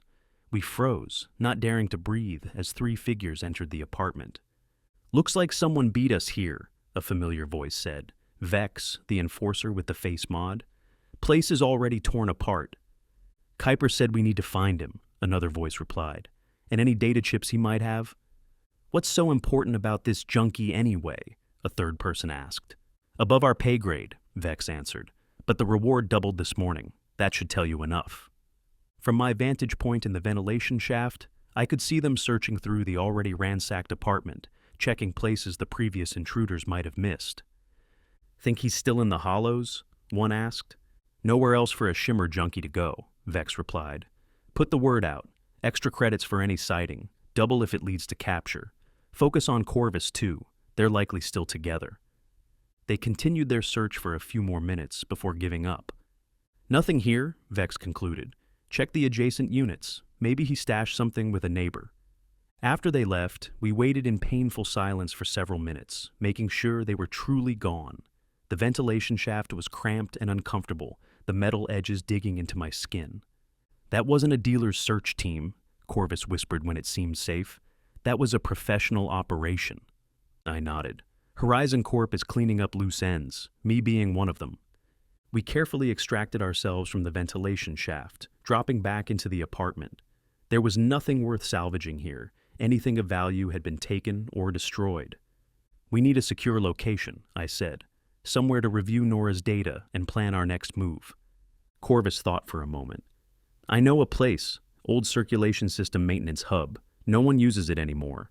Different from where we were before. This one's completely off the grid." "Lead the way." We slipped out of the apartment and back into the service corridors, taking an even more circuitous route than before. Several times, Corvus pulled me into hiding spots as search teams passed by. Word had clearly spread. There were people looking for us throughout the hollows. "You know a lot about hiding," I observed during a rare moment when we could speak. "Survival skill in the hollows, especially when you're small and look like an easy target." He glanced at me. "So, Tom Seaver, huh? That's going to take some getting used to." "Tell me about it. I've been Trey Weyland so long, I almost forgot Tom existed." "Which one is real?" he asked, navigating us through a particularly narrow passage. "Both, I think. Now, anyway." I considered the question more deeply. Tom was an ordinary corporate employee, safe, secure, in love. Trey is a survivor who learned to navigate the worst parts of this station. I need both to finish this. Corvus nodded thoughtfully. And when it's over, who will you be then? It was a question I hadn't considered. What came after vengeance? After justice for Nora? I had no answer. The maintenance hub Corvus led us to was deep in an abandoned section of the station, a circular chamber filled with decommissioned air handling equipment. The space was dusty but intact, with access to power and even a water supply from an old maintenance sink. Home sweet home, Corvus said, at least for now. I sank onto a makeshift seat formed from a piece of equipment housing. The small dose of shimmer was wearing off, and withdrawal symptoms were returning, not as severe as before, but uncomfortable nonetheless. I need to review Nora's data, I said, fighting through the discomfort. See exactly what she discovered about Horizon Corp. I inserted the data chip into a port on my neural interface. Information flooded my system. Shipping manifests showing Shimmer components labeled as medical supplies, financial transactions through shell companies, communication logs between executives discussing distribution networks. Most damning was a series of images Nora had captured during our Ganymede trip, photos of the meeting we'd stumbled upon, the corporate representatives clearly visible, the Horizon Corp logo prominent on shipping containers. She was methodical, I said, my throat tight with emotion, building a case piece by piece. Why didn't she take it to authorities? Corvus asked. Another memory surfaced. She was going to. That last day on Ganymede, we were heading to meet a contact, someone she trusted in station security. We never made it. I continued reviewing the data, and a familiar face appeared in one of the logs, Kyper. Not as a dealer, but as a Synaptech neural researcher. The log detailed his recruitment by Horizon Corp to develop enhanced neural interface substances for market control. Kyper was developing the neural binding agent for Horizon Corp, I said, using his Synaptech research for a new kind of shimmer, one that could influence neural patterns beyond just getting people high. Mind control via drug addiction? Corvus looked horrified. That's lucrative. Imagine controlling the neural patterns of half the station population. I continued scanning the data. Nora discovered the connection between Synaptech research and Horizon Corp's Shimmer operation. That's why they killed her. More pieces fell into place. Kyper had left Synaptech to work directly for Horizon Corp, developing the neural binding agent in secret. When Nora uncovered the operation, she became a threat that had to be eliminated. But why was Kyper now operating as a dealer in the hollows? What had changed? The answer came in the final section of Nora's data, a partial recording of a conversation between Horizon Corp executives discussing distribution challenges and the need for direct market presence. They had sent Kyper to establish a foothold in the hollows, to control the Shimmer trade from within. My head throbbed as I processed it all. The withdrawal symptoms were worsening, and my neural interface flickered with the strain of handling so much data while my body chemistry fluctuated. I need to rest, I admitted reluctantly. Can't think straight. You should eat something too, Corvus said, producing a ration bar from his pocket. It helps with the withdrawal, a little anyway. I ate mechanically, trying to organize my thoughts. Kyper knew who I was. He knew I had been at Ganymede, but he didn't seem to know I had Nora's data. Otherwise, his people would have been more focused in their search. We need to contact Morgan, I decided. She needs to see this evidence. Can we trust her? Corvus asked. I don't know, but we can't bring down a corporation on our own. I composed a carefully worded message. Need to meet. Have evidence of corporate involvement in Shimmer distribution. Same place, tomorrow, 0900. The reply came almost immediately. Confirmed. Come alone. She says to come alone, I told Corvus. Yeah, that's not happening. He crossed his arms stubbornly. I'm not letting you walk into a potential trap by yourself. I smiled faintly. Who said I was going alone? You'll be my backup, watching from a distance. Now you're talking. He produced a small device from his pocket. I still have some maintenance access codes. Can use them to monitor security channels, make sure she doesn't bring a team. The Shimmer was almost completely out of my system now, and the full force of withdrawal was returning. My hands shook uncontrollably, and cold sweat beaded on my forehead. You should try to sleep, Corvus said, noticing my deteriorating condition. I'll take first watch. I nodded, knowing sleep would be nearly impossible with withdrawal tearing through my system. But as I lay down on the hard floor, I found my thoughts turning not to the pain or to Horizon Corp's conspiracy, but to Nora. For the first time in months, I could see her face clearly in my mind, her smile, the way she tucked her hair behind her ear when she was concentrating, the sound of her laugh. I had forgotten her, buried her memory along with Tom Seaver when I became Trey Weyland. The realization brought a wave of shame and grief so intense it momentarily eclipsed the physical agony of withdrawal. "I'm sorry," I whispered to the ghost of her memory. "I'm sorry I forgot." The night passed in a blur of pain and fragmented memories. Sometimes I couldn't tell what was real and what was hallucination. Nora's face morphing into strangers, the walls of the maintenance hub breathing, voices whispering from empty corners. Corvus kept vigil, occasionally forcing water down my throat, speaking reassurances I could barely comprehend. When morning came, or what passed for morning in the artificial cycles of the station, I was exhausted but clearer. The worst of the withdrawal had passed, leaving me weak but more lucid than I'd been in months. "You were screaming half the night," Corvus said, handing me more water. "Calling for Nora, talking about Synapse Tech, cursing Horizon Corp." "Sorry," I croaked. "Don't be. But anyone within 3 corridors probably heard you." He looked worried. "We should move before the meeting with Morgan, just to be safe." He was right. We gathered our few possessions and relocated to an access junction 1 level up, closer to the meeting point, but still off the main paths. Corvus monitored security channels while I reviewed Nora's data again, ensuring I understood every detail before presenting it to Morgan. As the meeting time approached, Corvus became increasingly agitated. "Something's wrong," he said, adjusting his scanner. "There's unusual security activity in the sector. Pattern suggests a containment operation." "Morgan?" "Maybe, or Kyper's people." He met my gaze. "Either way, walking into that meeting point right now is suicide." I weighed our options. The evidence needed to reach someone who could act on it. If not Morgan, then who? "There's a federal office on level 28, I said. "If we can get there, bypass station security entirely." Level 28 is 16 levels up, through some of the most heavily monitored sections of the station. Corvus shook his head. "In your condition, with both Kyper and security looking for us?" He was right again. I was in no shape for that journey, and without knowing who to trust, delivering the evidence in person was too risky. "We need to transmit the data," I decided. "Broadcast it through the station's emergency communication system." "That's ambitious."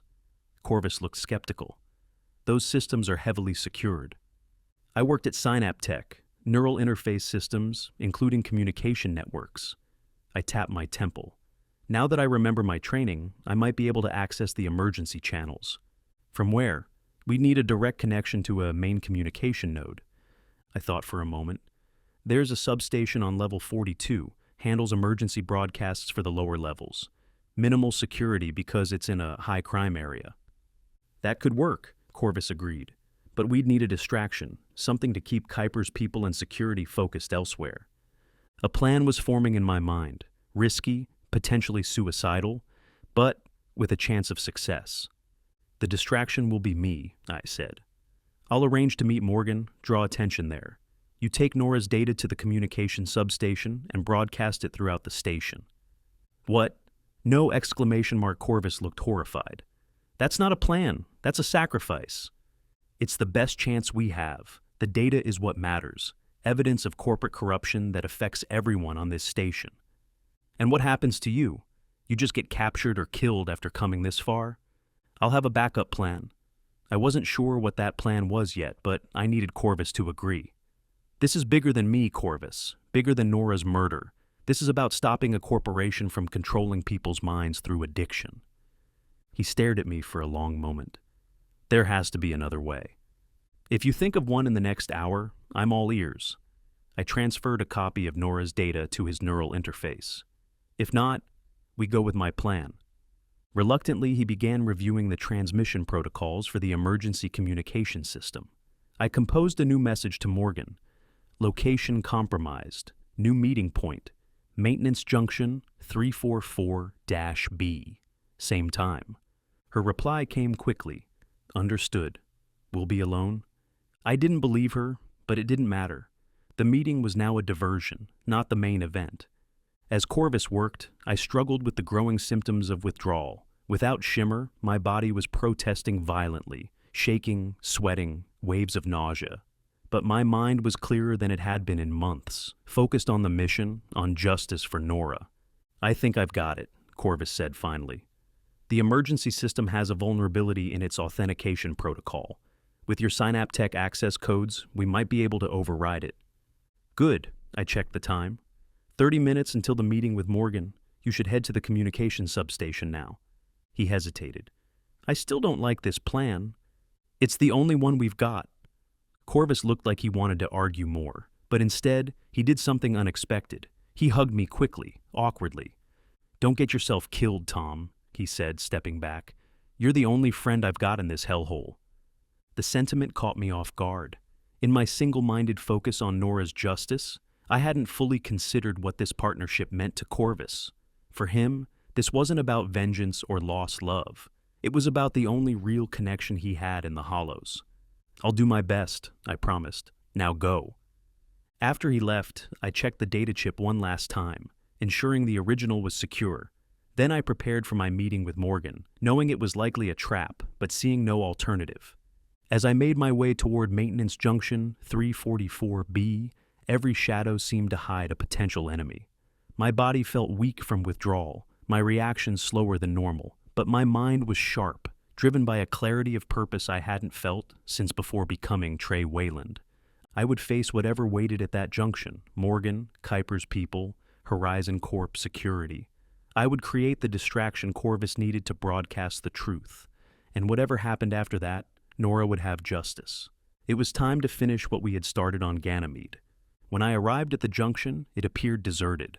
I scanned the surrounding corridors, alert for any sign of an ambush. Nothing moved in the dim emergency lighting. Morgan, I called softly. No response. I advanced cautiously, checking each connecting passage. The silence was unnatural, even for this neglected section of the station. Something was wrong. A soft click behind me was my only warning. I spun to see Morgan stepping from a recessed doorway, her standard-issue stunner aimed at my chest. Don't move, Weyland. Her voice was cold, professional. Or should I call you Seaver now? So she knew. How long have you known who I am? From the beginning. She kept the stunner trained on me. Did you really think Ceres Security wouldn't investigate when a Synaptech employee disappeared after his wife's murder? Then why the charade? Why use me as an informant? Because you were useful. You had connections in the Hollows I couldn't access. She circled me slowly. And I needed to know what you remembered from Ganymede. A new possibility dawned on me. You were there, at Ganymede. Her expression confirmed it. Not personally, but I knew about the operation. You're working for Horizon Corp. The realization was bitter. All this time, I've been feeding information to the people who killed Nora. It's more complicated than that. Morgan lowered the stunner slightly. Horizon Corp contracted security services. It's standard procedure for corporate operations in outlying stations. There was nothing standard about gunning down 2 civilians who stumbled onto a smuggling operation. That wasn't authorized. For the first time, she looked troubled. The security team overreacted. It was supposed to be a simple escort operation. And afterwards, when I reported what we'd seen, damage control. The corporation couldn't afford exposure. Each word drove home how thoroughly I'd been manipulated. While I thought I was working toward justice, I'd been serving the very people responsible for Nora's death. So what now? I asked. You take me in? Eliminate the final loose end? That depends on you. Morgan holstered her stunner, a calculated risk that told me she had backup nearby. The evidence you mentioned in your message, where is it? I laughed bitterly. You think I'd bring it to you, now that I know what you are? I think you want to survive, and right now, I'm your only chance at that. She glanced around. Kyper's people are closing in. They've been tracking your neural interface signature since you accessed that data chip. I hadn't considered that possibility. The chip, designed to interface directly with my neural implant, might have triggered a tracking protocol. Why would you help me? I asked skeptically. Because this has gone too far. The neural binding agent Kyper developed, it wasn't supposed to be weaponized. Mind control wasn't part of the contract. And murder was? She ignored the barb. I can get you to a secure location, protection in exchange for the evidence. My superiors need to see what Horizon Corp is really planning. I studied her, trying to determine if this was another manipulation. Your superiors at Ceres Security? Or somewhere else? Before she could answer, the lighting in the junction flickered. A moment later, all the displays in the area activated simultaneously, showing the same image, the Horizon Corp logo, followed by shipping manifests, financial records, and photos from Ganymede. Corvus had succeeded. Nora's evidence was broadcasting throughout the station. Morgan stared at the nearest display in shock. What have you done? What Nora would have done. I smiled grimly. The truth, available to everyone. The sound of running footsteps echoed from multiple corridors. Security forces responding to the unauthorized broadcast. Morgan grabbed my arm. We need to move, now. This changes everything. Why should I trust you?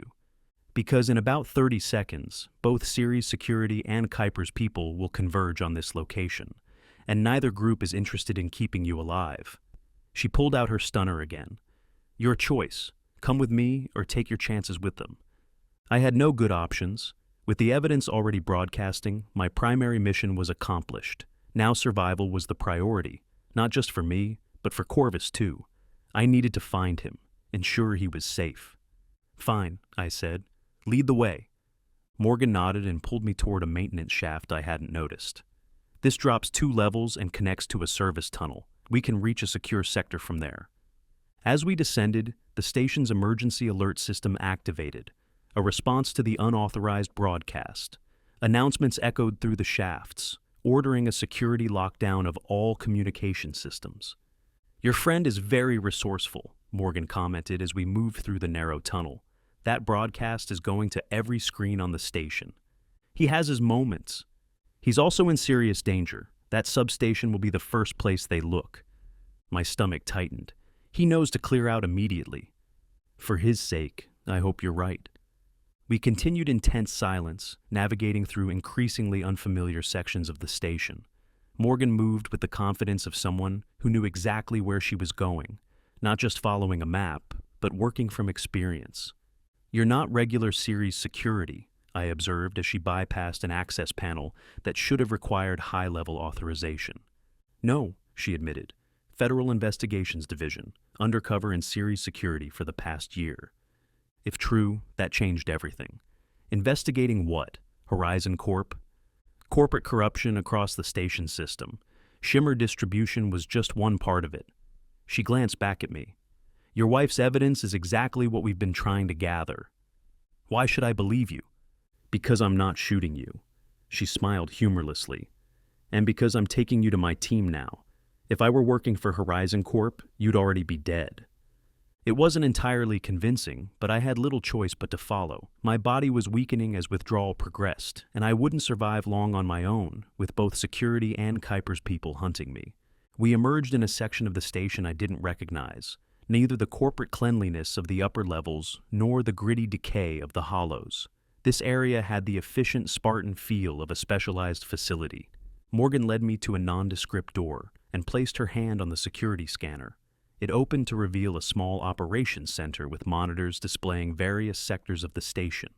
Inside, 3 people in civilian clothes looked up at our arrival, hands moving to weapons until Morgan gave a signal. This is Seaver, she told them, the source of the broadcast. One of them, an older man with close-cropped gray hair, studied me with narrowed eyes. Where's the original data? What we're seeing on the broadcasts is compressed, missing metadata. Secure, I replied, unwilling to reveal anything until I knew who these people really were. Where's Corvus? Your partner at the substation? A younger agent checked a monitor. Unknown, station security reached the location 3 minutes ago. No reports of an arrest. That could be good or bad. Either Corvus had escaped or... We need to find him, I said. First things first. The gray-haired man approached me. I'm Commander Ellis, Federal Investigations Division. For the past 18 months, we've been building a case against Horizon Corp's illegal activities. Your broadcast just blew our investigation wide open. Sorry to inconvenience you, I said acidly. Next time I'll check if justice for my wife fits your schedule. Ellis didn't react to the provocation. The evidence you broadcast connects several key executives to the Shimmer operation, but it's missing crucial authentication data that would make it admissible in a federal tribunal. I have the original, I admitted, complete with authentication markers and metadata, but I want something in return. You're not in a position to negotiate. I disagree. That data is my only leverage, and right now, it's the only copy that would stand up in court. Ellis considered this. What do you want? Find Corvus, guarantee his safety, and immunity for both of us. No charges for the Shimmer, dealing, or the unauthorized broadcast. Done, Ellis said without hesitation. Now, the data? I hesitated. Trust didn't come easily after months in the hollows, and the revelation of Morgan's deception. But I had accomplished what I set out to do, expose the truth about Nora's murder, and the corporate conspiracy behind it. First Corvus, I insisted, then the data. Ellis nodded to one of his agents, who immediately began accessing station security feeds, searching for any sign of Corvus. Agent Morgan, Ellis said, take Mr. Seaver to medical. He needs treatment for Shimmer withdrawal.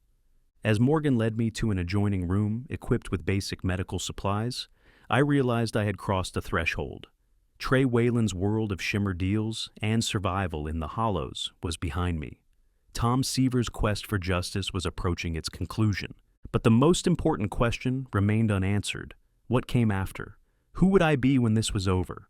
The medical room had a small viewport looking out into space, a rare feature in this section of the station. As Morgan prepared an injection of withdrawal suppressants, I gazed at the distant stars and thought of Nora.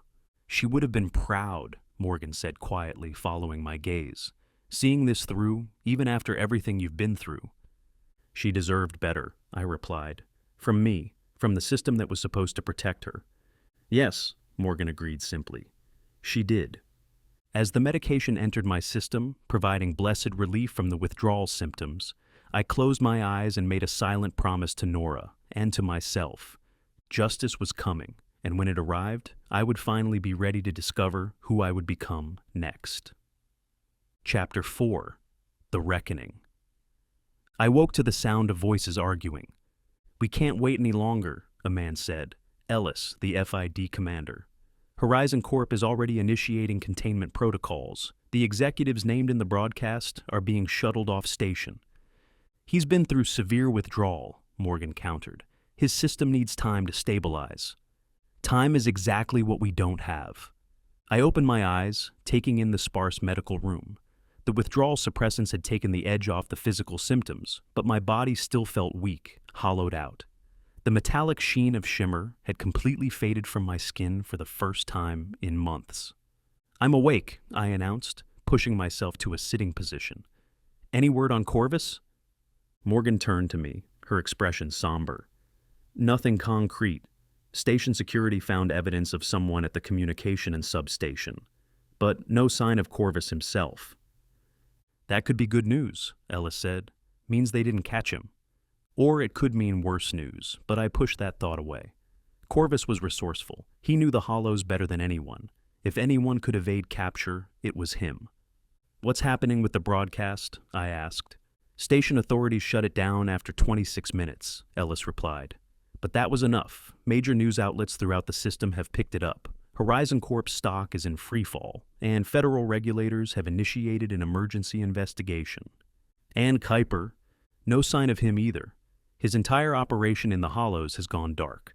Our informants report his people are abandoning their positions, destroying evidence. I swung my legs over the side of the bed, testing my strength. Better than expected, though still far from normal. Where's Nora's data chip? I asked. Secure, Ellis assured me. We haven't accessed it, as agreed, not until we locate your friend. I studied him, trying to gauge his sincerity. After being manipulated by Morgan, trust didn't come easily. But the FID's actions so far aligned with their claimed mission. They'd provided medical treatment, secured the data, and were searching for Corvus. I need to help find him, I said. He's my responsibility. Out of the question, Ellis replied immediately. You're a key witness against Horizon Corp, not to mention still recovering from severe Shimmer withdrawal. I know the Hollows. I know how Corvus thinks. And Kyper's people know exactly who you are. The moment you step outside this facility, you'll be targeted. He was right, but I couldn't just sit here while Corvus was missing. After everything we'd been through, I owed him more than that. Commander, one of the agents called from the operations room. We've got something. We moved to the main room, where the agent was enhancing security footage from a station checkpoint.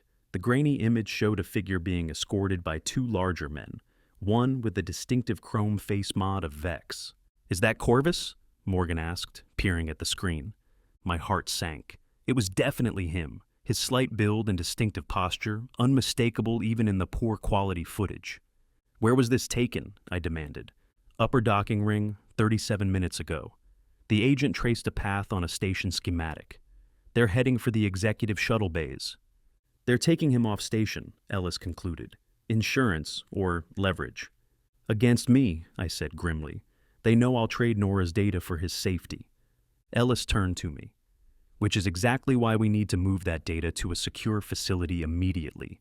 If they get to you, they already have leverage, I interrupted. Corvus. I won't abandon him. Seaver, be realistic.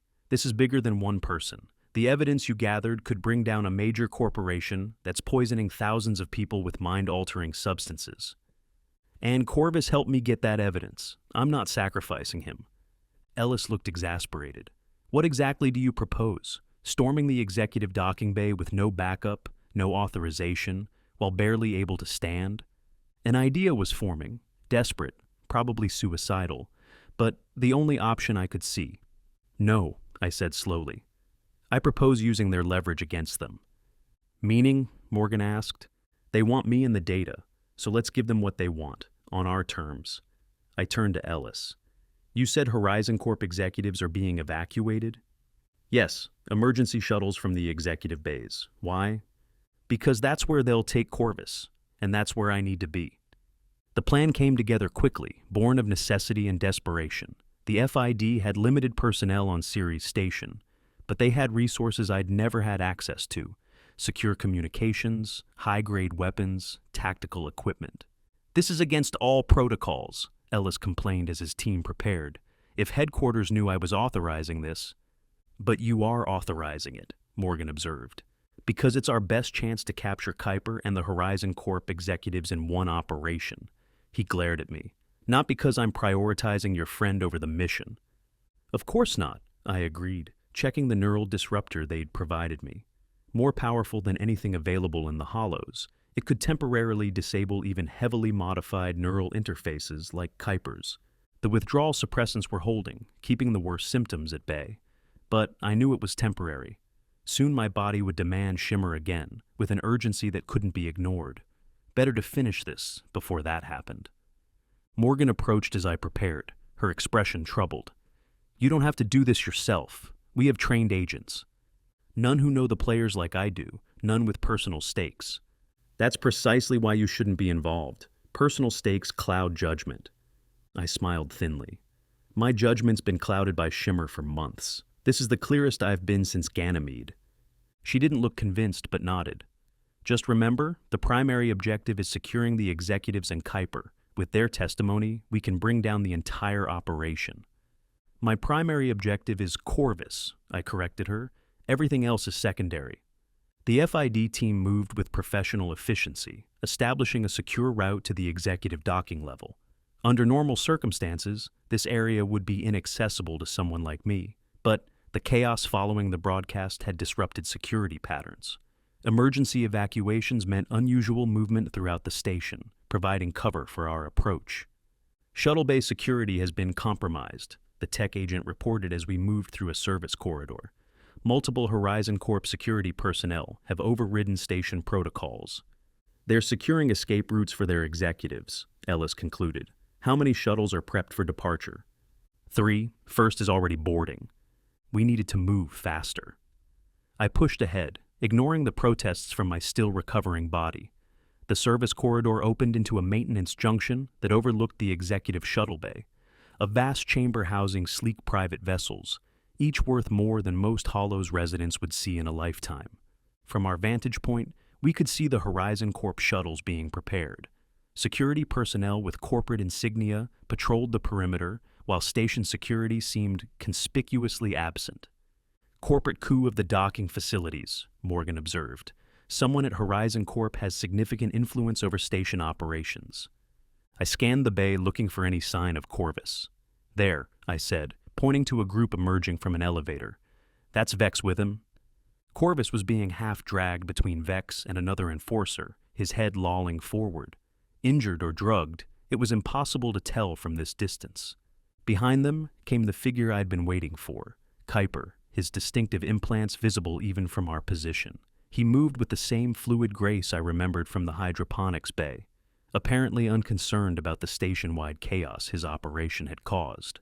And behind Kyper, a corporate executive in an immaculate suit, his face instantly recognizable from the Ganymede footage, one of the men who had shot Nora. My hand tightened on the neural disruptor. He was right there, one of the people directly responsible for Nora's death. The primary target of my vengeance for months, even when I'd forgotten my own identity. Seaver, Morgan said quietly, noting my tension. Stay focused. I forced myself to look away from the executive, returning my attention to Corvus. What's the plan for getting down there? Direct intervention would be suicide, Ellis said. They have superior numbers and position. We need to wait until they separate, create a more vulnerable target. They're boarding now, I pointed out. Once those shuttles leave, we lose our chance. Ellis considered the situation, then made a decision. Morgan, take Wilson and circle around to the secondary maintenance entrance. Hernandez, cover the elevator. Seaver and I will approach from this position. The team split up, moving with practiced coordination. Ellis handed me a small communications device. Keep this on. If I tell you to back off, you do it immediately. Understood? I nodded, though we both knew I had no intention of backing off if Corvus was in danger. We descended to the shuttle bay level through a maintenance shaft, emerging behind a row of cargo containers. From here, I could see the boarding process more clearly. Executives were being escorted onto the first shuttle, while Kyper, Vex, and Corvus remained near the second. They're holding him until the last moment, I observed. Insurance against any station security response. Ellis nodded. The executive with Kyper, you recognize him? From Ganymede, he was there when Nora was killed. I kept my voice neutral, fighting to maintain focus. Regional Operations Director for Horizon Corp, based on Nora's data. Leonard Vance. We've had suspicions about him for years, but never enough evidence to justify an investigation. Ellis checked his weapon. Taking him into custody would be a significant victory. I'm more concerned with the man he's talking to, I said, indicating Kyper. If anyone knows the full extent of the neural binding project, it's him. Our communications device crackled. In position at secondary entrance, Morgan reported. Security is focused on the shuttles. We could create a diversion from here, draw some of them away from the prisoners. Negative, Ellis replied. Hold position until... He was interrupted by a commotion at the main entrance to the bay. Station security forces had arrived, confronting the corporate security team. The standoff was creating exactly the diversion we needed. Now, Ellis ordered, all teams move in. Focus on securing Kyper and the executive. We emerged from cover, moving swiftly toward where Corvus was being held. The confusion at the entrance had drawn attention away from our approach, but not completely. Vex spotted us first, shoving Corvus toward the shuttle and drawing a weapon. Everything seemed to happen at once. Ellis fired, hitting one of the corporate security guards. Morgan and her team emerged from the opposite side, creating a crossfire situation. The station security forces, realizing something bigger was happening, moved to secure the exits. I focused entirely on reaching Corvus, who had fallen to his knees when Vex shoved him. He looked up, spotting me through the chaos, eyes widening in recognition. "Tom!" he shouted, his voice hoarse. Vex turned toward me, raising his weapon. I fired the neural disruptor, catching him directly in the face mod. The device shorted out in a shower of sparks, and Vex collapsed, his enhanced systems overloaded. I reached Corvus, pulling him behind a cargo loader for cover. "Can you move?" "Think so." His face was bruised, one eye swollen shut, but he was conscious and alert.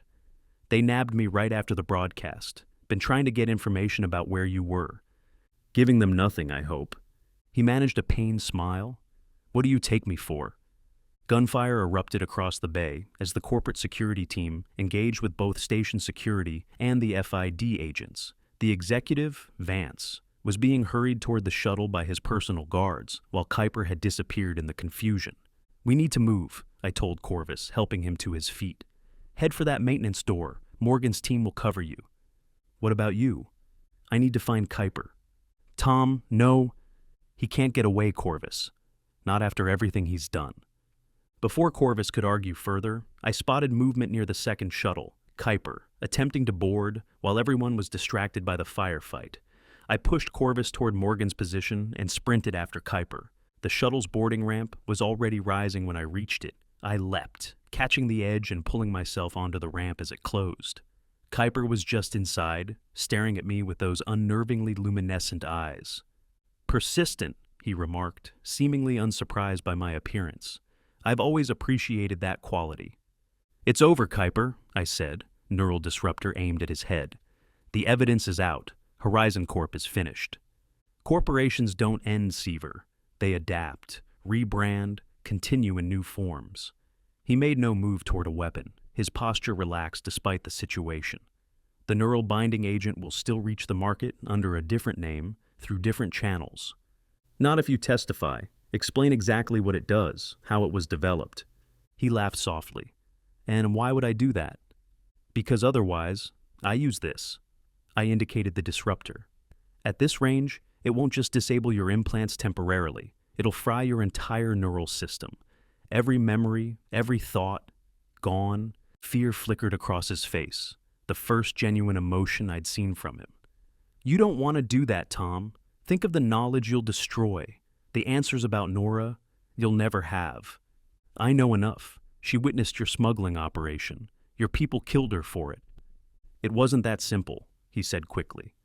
Vance gave the order, yes, but there was more happening than a simple smuggling operation. The neural binding technology has applications beyond addiction. Military applications, medical applications. Save it for your testimony, I cut him off. You're going to tell a federal tribunal everything you know about Horizon Corp's operation. A jolt shook the shuttle, docking clamps releasing. We were preparing for departure. You need to make a decision, Kyper said. This shuttle is leaving in moments. You can have your revenge on me, or you can return to help your friend. Not both. Is that what you think this is about? Revenge. What else? You created an entirely new identity, infiltrated the hollows, endured addiction, all to find the people responsible for your wife's death. It started that way, I admitted. But it's about justice now. For Nora, yes, but also for every person affected by your neural binding agent. Every addict in the hollows being used as a test subject without their knowledge. Another jolt, stronger this time. The engines were powering up. Last chance, Seaver. Stay and capture me, or return to your friend. He didn't look well when I last saw him. Vex can be enthusiastic with his interrogation techniques. The mention of Corvus's condition triggered a surge of concern. I'd seen him walking, talking, but what internal injuries might he have? What had Vex done to him during captivity? The shuttle lurched as it began to move. In that moment of distraction, Kyper made his move, lunging not at me, but at a control panel beside him. Emergency shutters began closing between us. I fired the disruptor, but too late. The shot hit the shutters as they sealed, separating me from Kyper. Alarms blared as the shuttle accelerated toward the bay doors, which were opening to space. I had seconds to decide. The shuttle was equipped with emergency evacuation pods near the boarding area. I could jettison back to the station, or I could try to breach the shutters and capture Kyper. The image of Corvus's bruised face flashed in my mind, followed by Nora's laughing eyes. What would she want me to do? Chase revenge at all costs, or remember the humanity that separated me from people like Kyper and Vance? I made my decision, diving into an evacuation pod and slamming the launch control. The pod detached from the accelerating shuttle with a violent jerk, spinning me back toward the station as the shuttle disappeared through the bay doors into open space. The impact when the pod hit the shuttle bay floor knocked the breath from my lungs. Emergency systems deployed, cushioning the worst of the collision. But I was still dazed as the pod's door automatically opened. The firefight had ended. FID and station security forces had gained control of the bay, with corporate security personnel either subdued or surrendered. Ellis was coordinating the securing of the first shuttle, which hadn't managed to depart. I staggered from the pod, looking desperately for Corvus. "Tom?" His voice came from near the maintenance entrance, where Morgan was helping him sit up. I rushed over, relief washing through me. "You came back," he said, sounding genuinely surprised. "You could have gone after Kyper. Partners, remember?" I managed to smile despite my exhaustion. Morgan looked past me toward the bay doors. "Kyper escaped? For now?"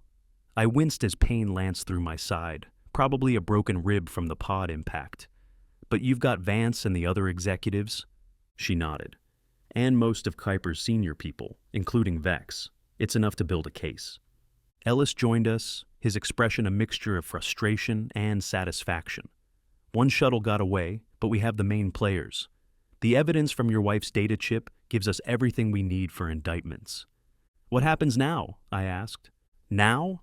You both need medical attention, then debriefing, formal statements, witness protection arrangements." The bureaucratic reality of what came next washed over me. This wasn't the end. It was just the beginning of a long process of testimonies, evidence reviews, and legal proceedings. Justice would come, but slowly, through the system. "Witness protection?" Corvus echoed weakly. "Like new identities?" "Horizon Corp has resources beyond Ceres Station," Ellis explained, "and allies we haven't identified yet.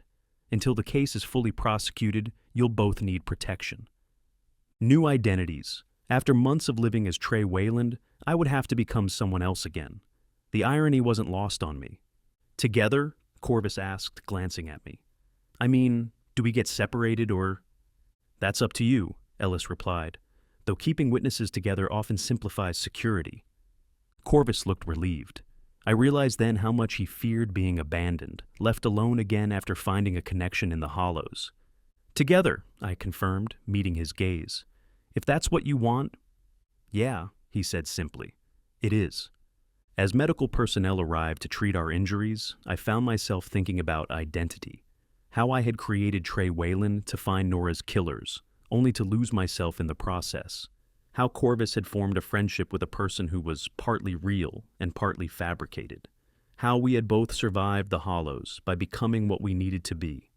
Perhaps that was the key to what came next, taking the best parts of who we had been, carrying them forward into whoever we would become. "Tom?" Corvus's voice broke into my thoughts as they loaded him onto a stretcher. "We did it, right? We got justice for Nora?" I thought about Kyper escaping, about the long legal process ahead, about the corporations that would try to bury the truth. But I also thought about the evidence broadcast throughout the station, the executives in custody, the neural binding operation exposed. "Yeah," I said, squeezing his shoulder. "We did." It wasn't the dramatic vengeance I had once imagined, not the climactic confrontation where I personally brought down everyone responsible for Nora's death. But it was justice, messy, incomplete, but real. And for now, that was enough. Epilogue. Months later, with corporate control weakened and reforms underway, I still struggled with shimmer addiction, but worked with other former addicts in a recovery program. The relationship with Corvus remained strained but healing, with both men acknowledging the complicated truth that our friendship, though born from deception, ultimately saved us both. I visited an empty observation deck on Ceres, Corvus reluctantly accompanying me. The vast curve of the station spread below us. The hollows a distant maze of corridors and makeshift dwellings, where we had both nearly lost ourselves. "I still come here sometimes," I said, breaking the silence, "to remember." Corvus nodded, but didn't respond. The fragile trust between us was still rebuilding, word by word, moment by moment. I reached into my pocket and withdrew Nora's holographic chip. I held it out, the small device catching the light. "She would have wanted you to have this," I said. Corvus stared at the offered chip, hesitation clear in his expression. Finally, he reached out and accepted it, a gesture that acknowledged both the pain of the past and the possibility of a future where neither of us needed the crutch of lies or Shimmer to face the world. "I'm not sure I deserve this," he said quietly, turning the chip in his fingers. "It's not about deserving," I replied. It's about remembering, not just Nora, but what we fought for, the truth, justice. He nodded slowly. I never had much use for those things in the hollows. Survival was enough. And now, he looked out at the station stretching below us. I guess I'm learning there's more to life than just surviving it. The withdrawal symptoms still came, though less frequently now. There were moments when the craving for Shimmer seemed unbearable, when the metallic sheen that had been my constant companion for so long called to me with irresistible force. But in those moments, I had something I never had as Trey Weyland, clarity about who I was and who I wanted to be. Not just Tom Seaver, bereaved husband seeking justice. Not just Trey Weyland, Shimmer dealer surviving in the hollows. But something new, formed from both experiences. The FID had made good on their promise of witness protection. New identities, new residence assignments on a different station once the trial was complete. Kyper remained at large, his shuttle tracked to Mars before disappearing. The Horizon Corp executives, including Vance, were awaiting trial on charges ranging from illegal drug manufacturing to conspiracy to murder. It wasn't a perfect ending. Those rarely existed outside of stories, but it was a chance for a new beginning, for me, for Corvus, and for the countless people who would have been victims of the neural binding agent if we hadn't exposed the truth. "What do you think she would say?" Corvus asked, still holding the chip. "If she could see you now?" I considered the question. Nora had been fierce in her pursuit of truth, unflinching in her moral clarity. Would she recognize the man I had become, shaped by addiction and the hollows? "I think she would say that I lost myself for a while," I answered finally, "but that I found something important along the way." "What's that?" I looked at him. This unlikely friend who had stood by me through the worst of my journey, who had risked everything to broadcast the truth when I couldn't. "That justice isn't just about punishing the guilty. It's about protecting the innocent." I gestured toward the hollows below. "All those people down there who would have been enslaved by neural binding addiction, they'll never know what we prevented, but we do." Corvus handed the chip back to me. "Keep it a little longer, until you're ready to let her go." I accepted it, understanding what he meant. I wasn't there yet, might never fully be there, but I was moving forward, step by painful step, into whatever came next. "We should go," Corvus said. "Therapy group starts in an hour." I nodded, taking one last look at the station that had been both prison and salvation.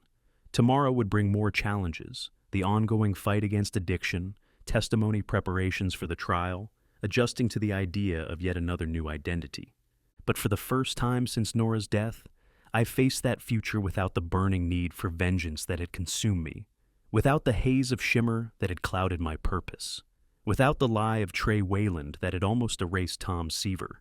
I was simply myself, damaged, healing, but whole in a way I hadn't been since Ganymede. As we left the observation deck, I felt Nora's presence, not as a ghost or a memory, but as a continuation, not calling me back to the past, but gently releasing me to the future. And for now, that was enough.